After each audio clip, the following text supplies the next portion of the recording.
partnered events, supported events, trips, classes, all sorts of fun stuff that can be found on our website at politics-prose.com. Before we get started today, if everyone could double check their phones and make sure they are silenced, it would be much appreciated.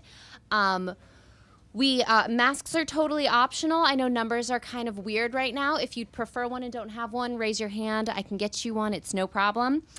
We are audio recording tonight's event, so when it comes time for the Q&A, we do ask that you come and ask your question at this microphone up here so we can capture it. After the Q&A, we will set up a signing line here at this desk. Signing line will start also by that column. Books will be purchased at the front of the store from one of our lovely booksellers. We'll also ask that you fold up your chairs and put them against something sturdy. I will repeat all of this later. Don't worry. So now, without further ado, tonight I'm really excited to welcome Ann Beattie, celebrating the release of her book, Onlookers. Onlookers is an astute news story collection about people living in the same southern town whose lives intersect in surprising ways.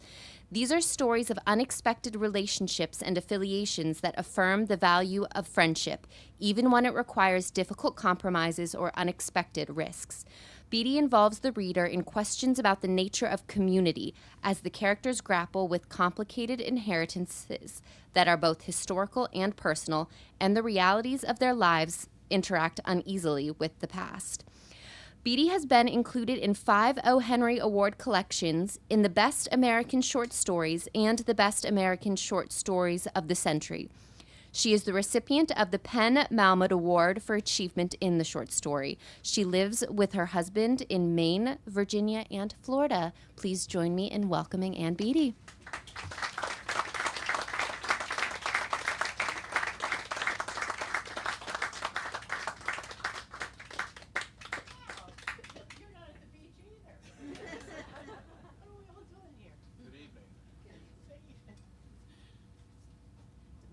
Is true. It was really cold when I left this morning. I realized that I still have quite a number of layers on here, but I did try to put on a grown-up shirt. Hello, how are you? Okay. Is this better? Okay.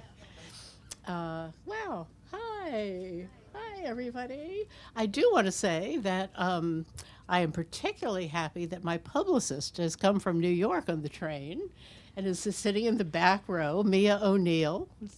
Scribner, Simon & Schuster. It was very, very nice of her to make the trip down here. We like to show the flag. The last time I was here was 12 years ago. Yeah, that's what I thought too. Oh well, I was heartily asked back, and I'm happy to be here. I appreciate the opportunity. Well, thank you. I did. I grew up here, and almost never remember to think that, but that's true. I did grow up here. You grew up here too, yeah. Mm-hmm. Yeah. So I'm going to be reading from my new story collection, which is called Onlookers. It was one of those cases where I had all the stories and I had the concept, but I just couldn't come up with a title at all. And then I was reading a New York, Wall Street Journal, I think actually it was, and it's a very common word, onlookers, really. You see it, of course, more in journalism than you tend to see it in literature because it just doesn't seem specific enough or whatever. You might say bystanders or whatever. But once I came up with onlookers, I just thought, oh, great, and sort of dovetailed things even a little bit more in this collection in terms of having the stories overlap in terms of the characters both being involved in at one, as we all are, involved in one level of activity within the communities we live in, and then a very different awareness of what's happening, politically and on the national front, where in our country. So I didn't want the stories to be schematic, though, and to varying degrees they do or don't directly mention, because they're all based in Charlottesville, Virginia, the Unite the Right rally of 6 years ago, almost exactly 6 years ago, six years, a couple of months ago, which I'm sure I don't need to tell you about. I mean, we all remember the white nationalists, and the protesters and the counter-protesters and the debate over the statues in Charlottesville, Virginia. But I've lived in Charlottesville in many different incarnations, young, old, very old, writing probably the last book I'll ever write about Charlottesville at least. But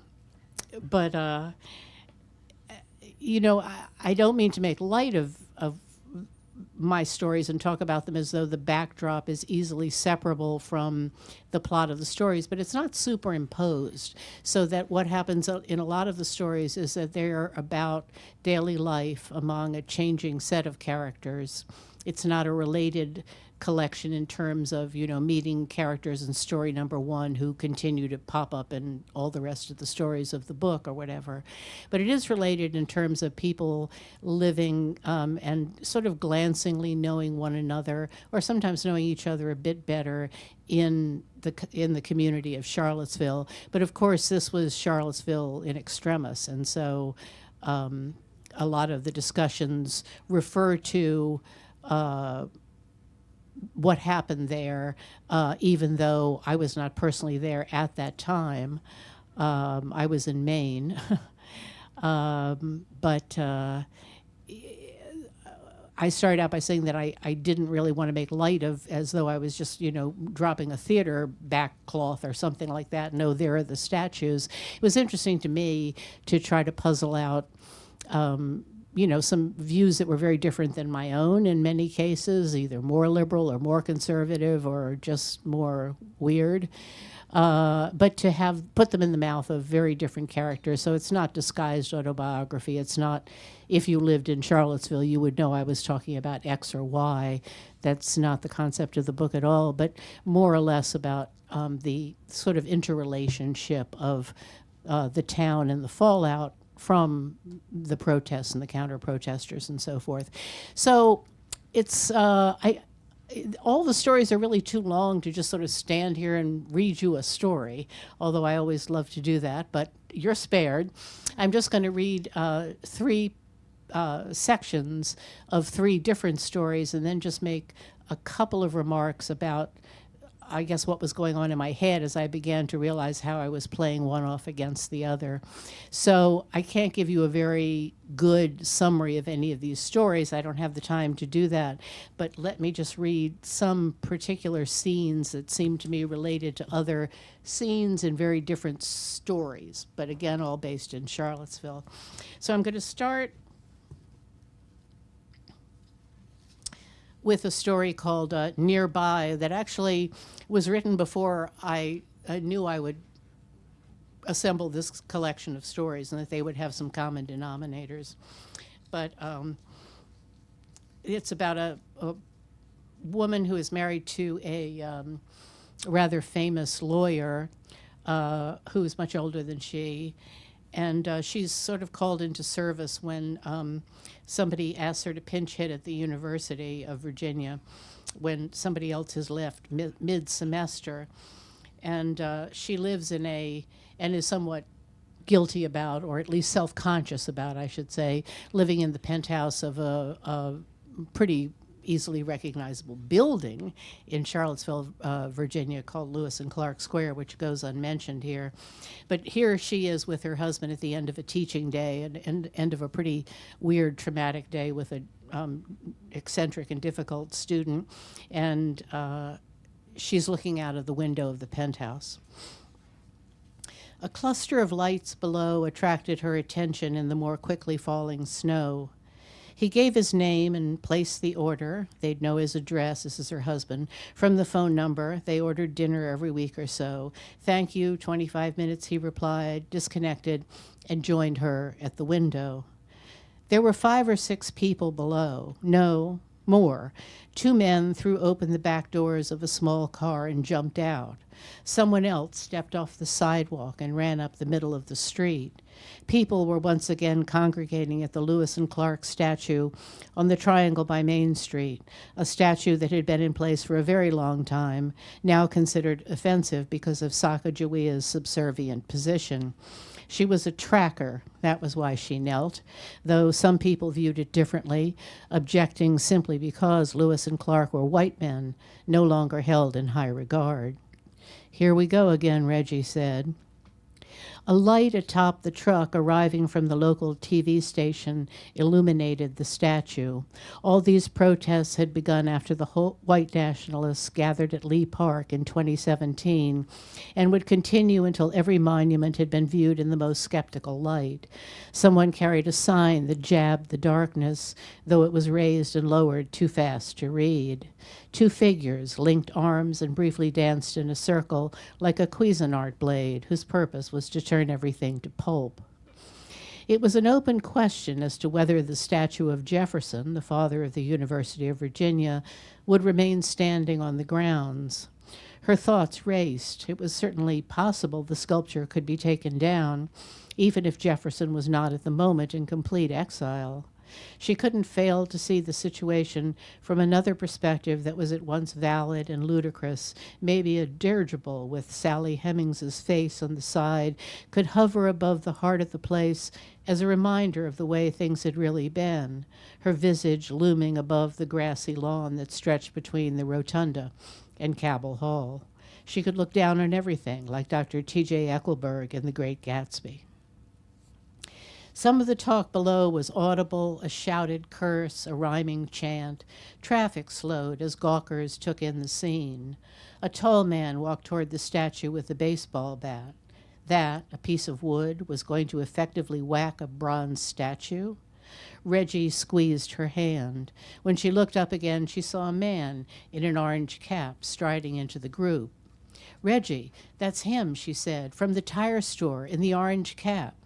"Your student?" he asked. No, the owner, or the employee, whoever he is." Then she saw the dog jump up, nearly knocking the man over with its big paws. She'd never have suspected it had such energy. The man pulled off his cap and swatted it. The dog turned and ran, darting in front of a car, making a right turn, whose driver didn't see it. She and Reggie were too far above the commotion to hear the squeal of brakes, if there'd even been time for that. The cap lay on the ground. The man spread his arms and charged the car. She could look no longer. Reggie's hand squeezed hers so tightly she had to say his name to make him release his grip. But then she did look again. Now there were more women. They were chanting, "Sacagawea shows the way, Sacagawea shows the way," as police cars converged. Through a bullhorn, a man hollered, "Bring the fuckers down."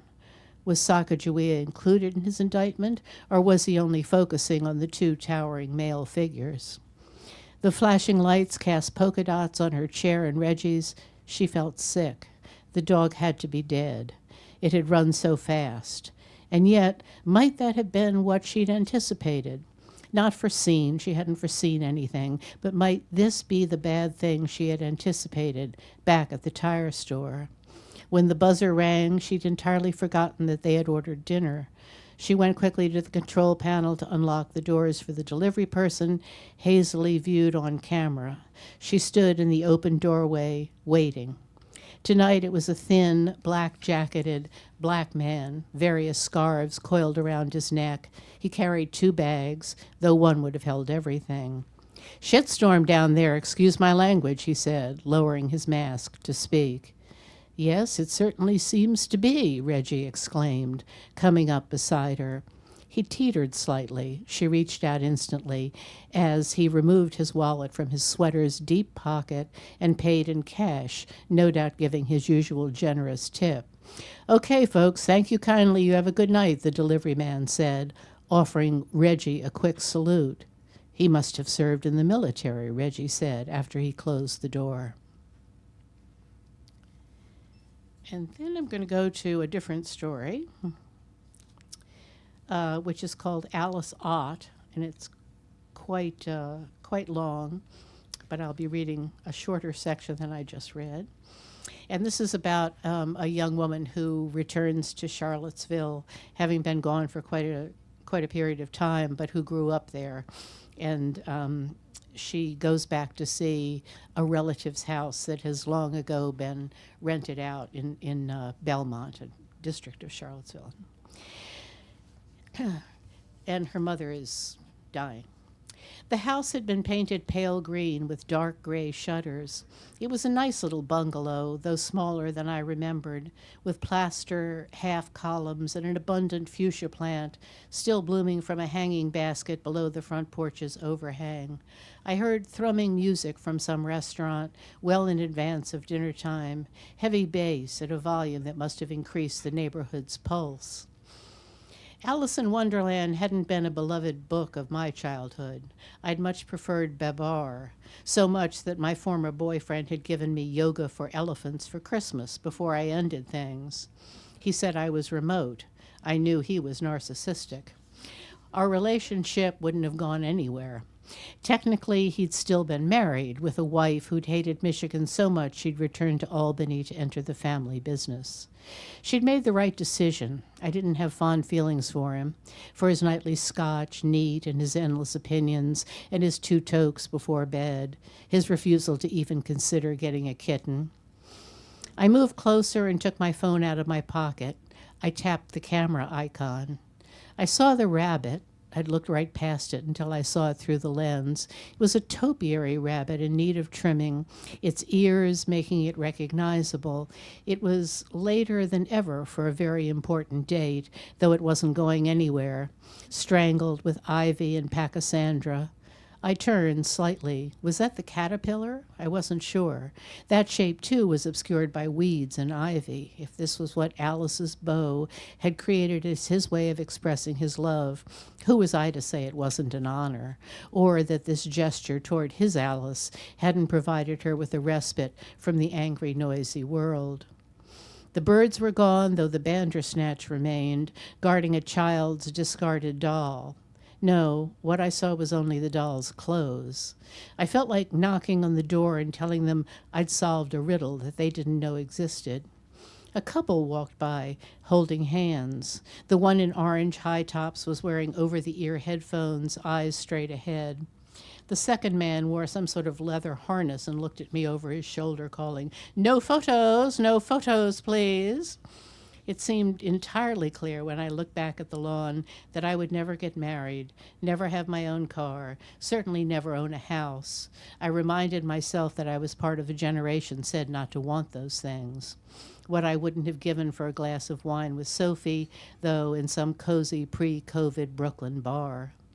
I took one final photograph. The amorphous mound might have been the caterpillar, and started back toward the car. I climbed in, turned on the ignition, and began to retrace my route, remembering my mother saying that whatever it was people had been protesting, she hadn't wanted to see the crowd drift away, leaving her with nothing to look at but headlights. They'd begun to be turned on now. The light was going fast. I was in Charlottesville traffic. As I got closer to downtown, I began to think again about the statues. In the time between leaving Virginia and now, Lewis and Clark and Sacagawea, near my parents' condo, had been scheduled for removal. Poof, gone. Sacagawea? What Sacagawea? Lewis and Clark? Heartless, plundering, unreflected white bullies off to impress the scoundrel Thomas Jefferson, even if Clark, this was never mentioned as my father had pointed out, later made good on his promise and paid to educate Sacagawea's infant son. Would he have if the baby had been a daughter? I cracked open the window. I felt weirdly warm. Oh, the statues, the hateful symbolic statues, monuments to men's aggression and heartlessness. Though now there was everything else in the world to worry about. Melting icebergs, the ozone layer. I could only hope that Greta Thunberg was working on things, that she'd prevail where Colbert and the other prophets of late night hadn't succeeded. And finally,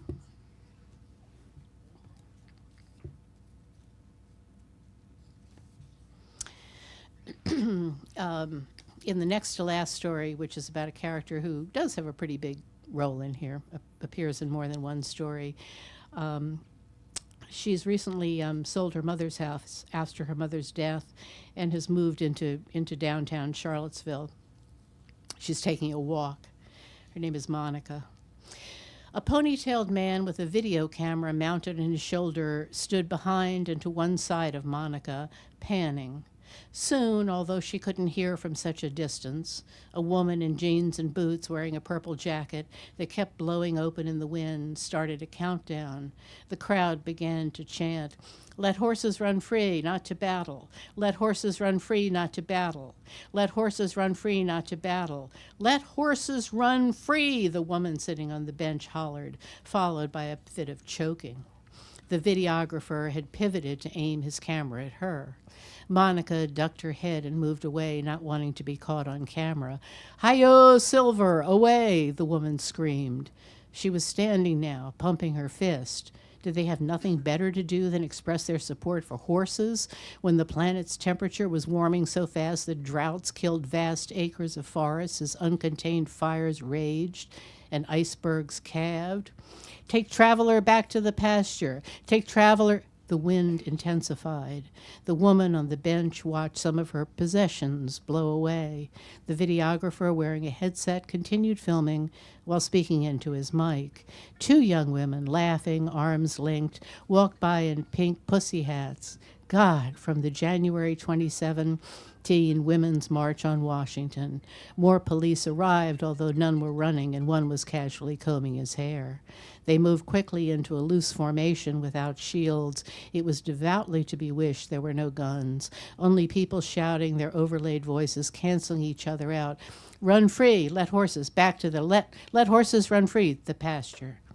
Here came the van from CBS 19. One man moved in the direction of the videographer. George Matz ran up to them and began talking animatedly. "Excuse me, do you have any idea why they're worried about the horse?" a woman asked Monica. She shook her head. Of course she didn't. How bizarre to be chanting not about Robert E. Lee, but about his horse. Were they from PETA?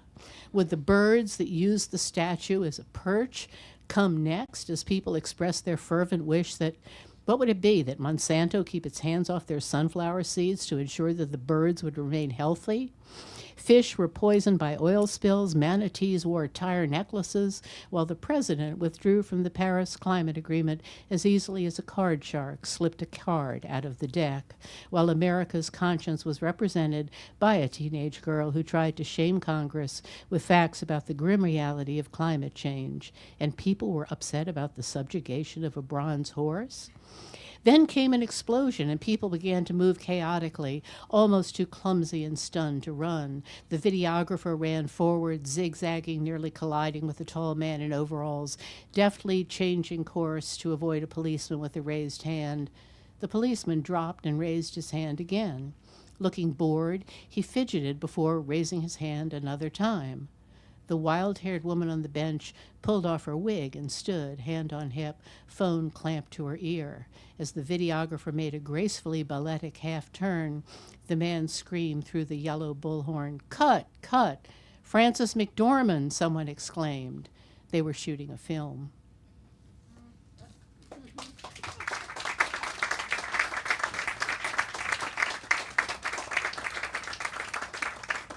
Thank you. So to my way of thinking, you know, the first scene, while it's invented, there have been many protests. I wasn't even fictionalizing one that I was attending. I was just making up an idea of a protest, a kind of weird, off-kilter protest in the first story. The second one, of course, moves to Belmont, moves to the a different kind of statuary entirely. It's, you know, lawn ornaments that have aged and have aged very badly in the yard of a woman named Alice, who's a kind of potential latter-day Alice in Wonderland. But they're kitsch. I mean, they're fun. They're not fun at all, but they're meant to be fun. There's that. And then the third story that I just read is entirely a farce, and Monica, walking through the park, simply mistakes what could be, she thinks, perfectly convincing, except that what she finds out and the reader finds out in the same moment, and what I found out as the writer, is that, oh no, they were filming a movie. It's all a put on. Everybody was doing a really good job of acting there. So that introduces the whole idea, to me anyway, of acting, not acting in terms of fabricating really, but just the kind of actions that one undertakes and the assumptions one has, and how these are thrown by certain events in the community, certain events in the nation, and so forth. So It was fun doing it, but I was serious.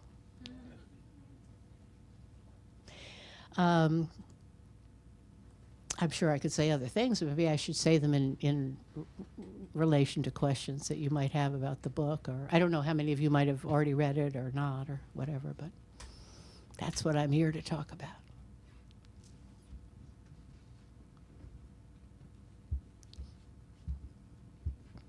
Don't be shy. I'll tell you anything. Oh, okay. When I think of Charlottesville, I think of people seeking alternative lifestyles, and I know of a couple with two kids that moved there, and the husband had said, how many people finally get around to selling their house and taking time to do that and move with their family and kids to a different, less populated place. And I guess it wasn't as idyllic as they had expected because they ended up divorced. Oh. But Well. Does your book speak to some of these alternative lifestyles and religions, things like that? Well, first of all, I mean, sure, I'm with you there, and you hear a lot about that in town. If you are in town, you realize there are communities within communities and all that sort of thing.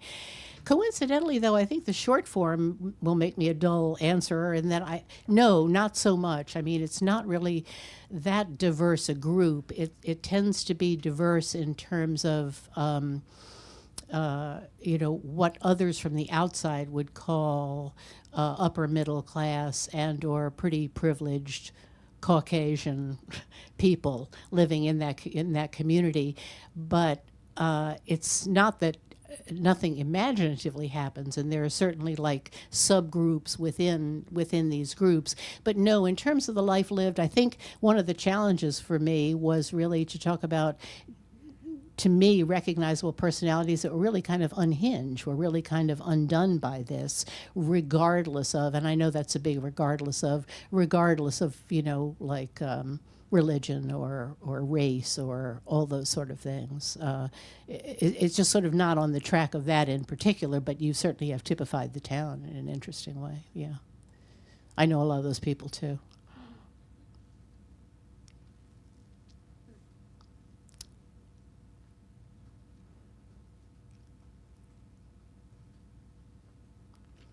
I'm not used to this format, but it's so much better than having to repeat the question.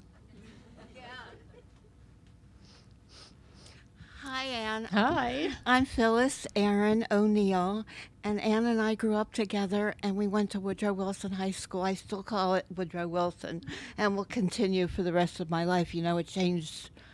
You know the story. So I teach now at Walter Johnson High School, and I try to teach reading and writing and the skill of writing. And I wonder, when you were at Wilson, did you learn how to write there, or were you just born with a gift that you wrote when you were little, or can you learn how to write? I think I had one very good English teachers, and it wasn't a writing course in any way, but it was very inspirational to me because I didn't know how to read back then. When I was 16 or whatever, I didn't have a clue. You didn't? No, I really didn't. I mean, I was reading comic books. I was not reading Beckett at night or anything like that. That's really true. I graduated in the bottom 10th of my class. Did you? Yes. There's definitely a lot of hope for all of us, let me tell you. That makes me feel better. Well, that place made a lot of us feel really bad, I think, in a lot of ways, really bad, but not exclusively. And, I can't say enough, though, when I have taught creative writing, I have never failed to also bring literature into the classroom. In fact, toward the end, just to save time, there were 2 or 3 things. I do remember James Joyce's great story, The Dead, T.S. Eliot's The Wasteland, and there was something else that was on my mind at the time that would have been comparable to, very well-known works of literature like that. I said, just read all this stuff, because I'm not going to, spend the whole semester trying to say, well, what does this remind you of? Oh, it doesn't remind you of anything. Well, to me, if you say Full Fathom 5, you see, that's an allusion to T.S. Eliot. And who cares? Except that, why did the writer go out of his or her way to do that? And so forth. So, but I mean, if it it was in the forefront of their brain, like any of us who've just read a book or just read a short story or a poem or whatever. You know, it's helpful if you just can tap into it right away, and you're getting a big hint from the teacher anyway that I'm teaching things that constantly allude to certain, you know, literary works. But I always brought it in, you know, I felt like it was a little bit of displacement, of course, but anything I would tell them, the point could be made better by somebody that I thought was really brilliant at what they were doing without my hectoring them about it, you know. And just asking the why question. We all can go through and say, this is symbolic of this or that, this is an illusion. Even if we don't get it, we were told later it was an illusion. So what? I mean, it has to pass, it has to have the substance. It's, you know, literature is in dialogue with other literature, but it has to fly on its own, that's for sure. So, you know, I think in general, just from being an observer, just from sitting endlessly on those seats, and listening to people that had taught people who should have retired when they were teaching my parents were my teachers. I kid you not. It was just amazing. One of them couldn't even walk. She wore a pleated skirt, and she wheeled backwards, but here's the thing, she was brilliant. She taught herself to write overhand on the blackboard without ever standing up, and it made perfect sense. It's like looking in a mirror and doing are you kidding? That did much more for my imagination and for my sense of the world, because that is the world, right? Not, you know, and thus I am Professor Beattie, and thus I say, you know. I mean, I don't think anybody can fail to be impressed by high school, pro or con. And either way, you can make work for you if you're a writer, if you're a fiction writer. Right. Thanks, Ann. Welcome back. Thank you. Thank you. Thank you so much for reading from your book. Unfortunately, I haven't had the chance to read it yet, but I'm really intrigued. Following the I guess, Unite the Right rally, something that really piqued my interest was this idea of ownership. So my parents went to UVA. I was born at UVA, so I think of it as my hometown, right, and a place where my family really identifies with. But during the Unite the Right rally, there was a lot of talk about replacement theory, right, and ownership of this idea that sort of Robert E. Lee and the Lost Cause being this history that is owned by a particular group of people. And I'm wondering if you touch on that and the meaning of ownership and as residents of this town, right, of this southern town who are living through people coming in from the outside and I guess, rending the community in two in some ways, if you could speak to that. Yeah. You know, again, all attitudes expressed across the board in the book are not, you know, tape-recorded conversations with my personal friends or anything like that. But you know, in a small town, even if it's a small, big town, you know a spectrum of people. And sometimes what becomes very interesting is a group that you wouldn't know how to join up with or are surprised to find out is a group, an ex officio kind of group or something like that. I don't think that's restricted to Charlottesville. But I think within the stories themselves, I mean, I haven't been asked this question before, but it would, just my quick thought, I'm sure I can find an exception to my own rules here, would be that people did have a certain set of beliefs going into the years preceding 2017, and they had a different, maybe they were intractable, or maybe, you know, they went over to the wrong side, the right side, whatever they did, you know, after that. Yes, that all plays out. That does play out. But again, for whatever reason, what I wanted to do was kind of tamp it down and not have it be so overtly political that it would stop readers from understanding the psychological element. So that often if I have somebody, you know, who's a screaming liberal, I too think that person is a big mouth idiot. You know, I forget the politics. I mean, I've put that person there for humor, basically. And there is one character that I liked so much. She's much more left. I mean, I couldn't begin to be as harebrained left-wing as she is, but she really just won't stop talking in the first story. And when I was sort of in a little lull in the story, 3 or 4 stories from that, I thought, oh, bring her back and have her cause even more trouble, you know. So yes. But again, my attitude changes as well as looking at people, I hope, whose attitudes either can't change, and what are we to make of that, or they won't admit they've changed, yet they have. You know, it's very, very complicated. And you'd need a novel really to really play out over time, mostly how these things evolve, I think. They're very long stories for me, though, most of them. Thank you. Yeah. Hi, Ann. I wanted you to talk, I guess this is a big question. What is happening to the American short story? And then looking at your own work over the years, are your expectation of what a short story could do has changed?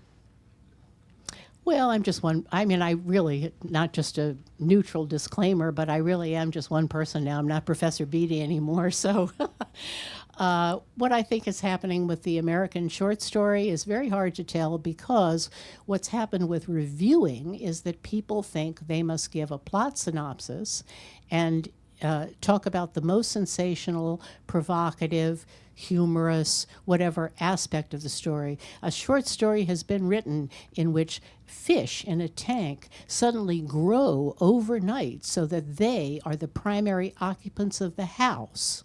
It is then that'll get published, by the way. That'll definitely get published. And I can give you some pointers of where to send that one, you know. And I can tell you what the reviewer will say. I can do it. I can, like, channel anybody, Dwight Garner, whoever you want me, you know. Perul Segal. I can do it. I can do it. No. This will only not stand me in good stead. I'll get in trouble for this.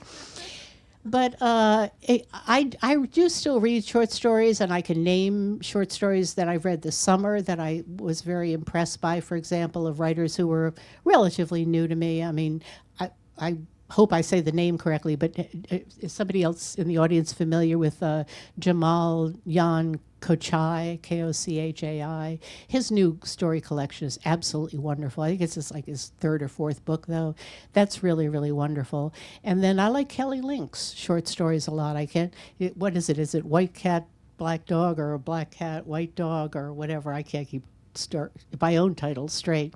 But, you know, they're very good, too. I mean, what I like about short stories personally is that they're not paraphrasable. I actually think novels are easier. It might take you more research, or you might really have to clarify your thoughts more if you were going to talk about 300-400 pages. You'd have to have something more organized than just starting in the middle, I would think. But I like the resistance to paraphrase that short stories have. And I find that either it's a self-fulfilling prophecy, either writers realize that other writers are writing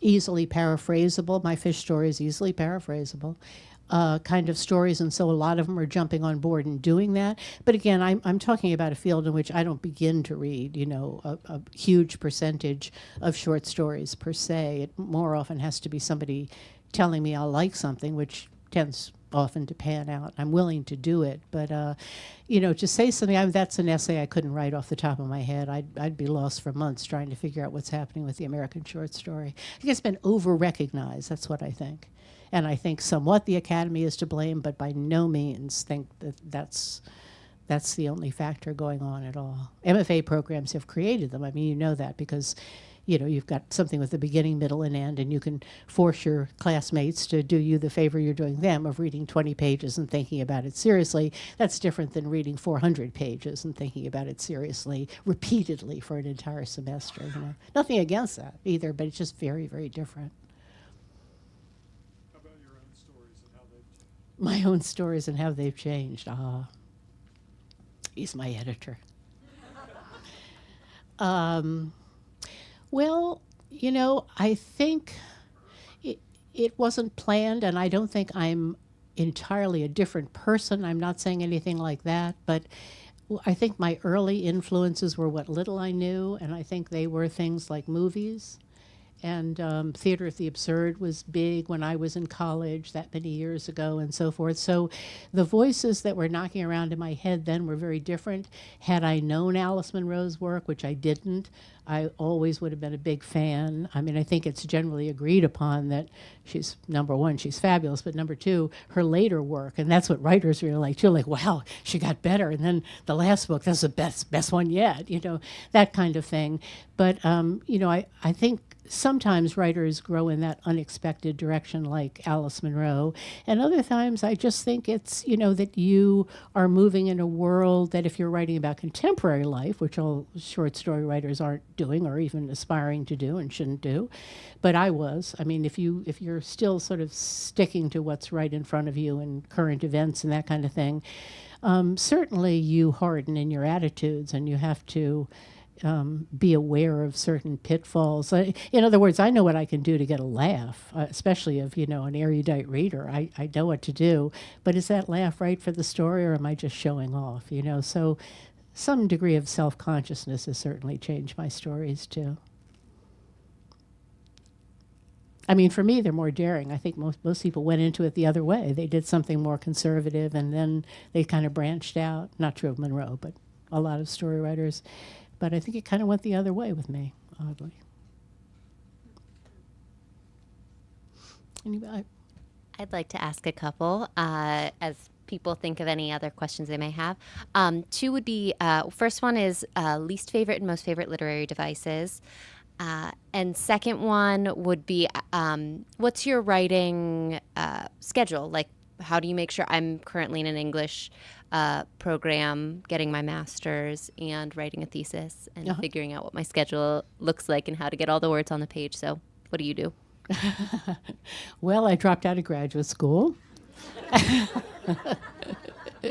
No, I'm just I'm just kidding. I mean, I actually did do the coursework for. I got a master's degree in literature, not in writing, but there weren't very many writing programs, nor was there any reason to think I would be a writer at that point, So it's just different talking to somebody who's more familiar with the way that things go now. As for the first part of your question, if I'm understanding correctly, you're talking about literary forms or things like that? Yeah. I love allusions. You can probably tell from what I said earlier, that I really like that. I like it better than symbolism. I like it better than motifs. But I also like to hide them as well as possible so that it can be like, if you've ever had the experience of looking at wallpaper, you see it one way, you see the negative and positive one way, and then, just the way the light's falling or that you're seeing it for the 50th time, you suddenly think, wait a minute, I could look at it in terms of positive negative or negative positive, I mean, where's the emphasis? And it does have to do with things outside your control, such as where the light falls, for example, literally in the real world, So, I mean, I think I have a big appreciation. I try to have as much of a visual sense as I can possibly have, and then I start decoding that. But I mean, for myself as a working method, decoding's maybe a clunky word, but that kind of is what I'm doing. But at the same time, I'm trying to think of how can I move covertly? How can I have a subtext, that will speak louder than the text itself? And it's a judgment call, but images for me often can make the audience feel a certain way without any dialogue, without, a lot of fancy exposition or whatever. And people sometimes don't know why you're having the effect that you're having. I mean, I've pointed things out that have been in print and told people that there was an entire motif going on there, alluded off the page, and I've pointed to the lines, and I must say I would be abashed if someone did it to me. I'm sure I miss things all the time. I'm not just saying that. But when it is pointed out, you think, whoa. But then it's a so what test. You still, okay, so people are not going to get that. What are they going to get? Well, the feeling. And how do you give them the feeling? Withhold some of the feeling and make them have the feeling, Yeah. It's tricky. Hi. Hi. One of the things that amazes me about your work is, especially. Don't say it again. It gets better. Is the genius with which you It was nothing. bring. I didn't mind the plane flight at all today. You conclude a story that provides an incredible sense of an ending without resolving any of the central issues of the characters. Anyway, we got to talk. Anyway, I was just wondering if you have any thoughts on endings. Okay, well, let's take Joyce as the dead. I can hardly think of anything that would be more well known by readers of literature. I don't know. I could take other things, certainly, but let's just take something like that. Would you say that that's unresolved in terms? I would. I mean, if I'm trying to go along with your, so Gabriel Conroy at the end, I mean, things have turned out very badly for him indeed. He goes to the window, the snow is falling. He's realized he doesn't really, he's kind of blown it with his wife, and, you know, things are not as he thought. It's been a bad evening anyway. This command performance is showing up at his relative's house. Things have just not been going well at all. But then things, when they could hardly get worse, it's almost, you could argue, superimposed by Joyce, that he really moves him like you'd move a chess piece. And suddenly there he is at the window. What's he doing? He's looking out at the external world. What's happening in the external world? A very ordinary thing, yet it's always extraordinary because every snowflake is different. And it's snowing outside, right? And at the end, I mean, I think most people, if you look up Wikipedia, which I must say I have not done recently for any reason about this story, let's say that what would commonly be said is that suddenly there is an epiphany. You know, Gabriel has come to a realization of many things in that moment, but he also is realizing what he's missed, and it's an open question for any human being if they realize they've missed out or blundered or whatever, what, if anything, they can do about that, and so forth. The language is incredibly beautiful. You know, the snow was general all over Ireland. Look at all the commas, and that's very elegant. You can hardly use more commas than Joyce managed. And there it is. So there he is. His wife's lying on the bed. The evening's concluded. He's certainly found out factual things. He's standing at the window. We hear this glorious language that comes from right from the brain of James Joyce. Do you think anything happens? I think it could go downhill from there. It sounds really good at the end, you know? It's like when people say, and I'm going to lose 20 pounds. Sounds really good. Yeah, I would call the ending of The Dead a Beattie type ending. Oh, thank you. Well, maybe in another life I'll meet him. No, but that's what I mean. When you talk about open-ended, it's true that I don't want to end on a note that is directly informative. That would seem something for an essay, if I really had those kind of beliefs and was just forcing my characters to go through that filter, you know. But it would seem to me that within ambiguity, if you see ambiguity at the end of something, there are probably a heck of a lot of hints. And even if you might not agree with the writer, I bet you can sense that sensibility of the writer behind that ending. In other words, is the writer being a trickster? Is the writer being ironic? And if you are to locate any of things along those lines, if you go back and start looking, like, well, check it off on the pages. If you find that somebody is repeatedly ironic, yep, they're probably being ironic at the end too. Not inevitably, but it's a big hint. It's there in the story, even if it didn't seem like very meaningful in the moment, incrementally when you were reading it. But I think the stories I like a lot, I assume the ones you like a lot, have a lot of these hints and so forth. And it's almost a kind of glancing thing. It's kind of like the way you can talk all evening, and then as you're getting up to leave your friend or your new acquaintance or whatever, you know, what if they fumble and drop their keys on the floor? That's when you're really going to find something out. You're not going to find it out. Within limits, you're not going to find it out by talking. Let's see what they think of themselves when they bend over to pick up the keys.